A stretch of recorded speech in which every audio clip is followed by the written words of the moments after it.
serrés les matchs ce week-end, hein. Enfin pas tous. On débrief. UBB Stade Français 28-33. Allez hop, 9 essais pour commencer. Le Stade Français qui en avait marre de laisser filer les victoires à l'extérieur. Un Jalibert efficace malgré le forfait de dernière minute de son numéro 9, mais ce qui a fait mal à l'UBB, la touche. Paris en a profité, mais surtout le dernier ballon bordelais dans les 5 mètres du Stade Français est volé par Gabriag et la victoire est parisienne. Bayonne-Castres 10-13. Jean Daugé est tombé. Après presque 2 ans d'invincibilité, Castres l'a fait. 10 partout à la pause sous un temps magnifique, c'est faux.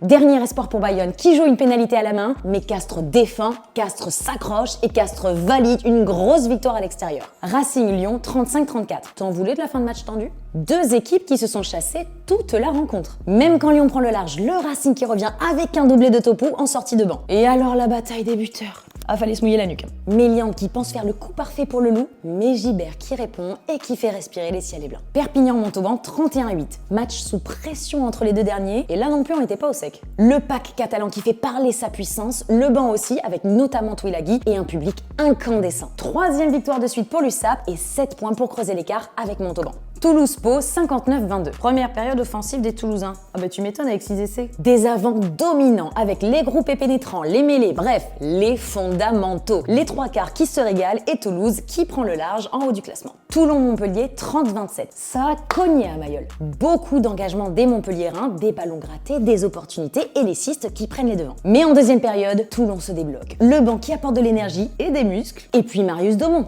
Marqueur, buteur et juste dans les moments clés. Montpellier s'accroche quand même et repart avec le bonus défensif. Clermont-La Rochelle 32-27. Clermont qui domine la première période. 3 essais en 5 minutes après un carton jaune Rochelet. Et puis du ballon porté, la signature clermontoise, mais aussi des turnovers ultra tranchants. Et le réveil Rochelet à l'heure de jeu qui prive Clermont du bonus offensif et permet aux Maritimes de repartir avec un point. Bref, nous on continue de se partager nos actions préférées et on se souhaite une bonne semaine. Salut!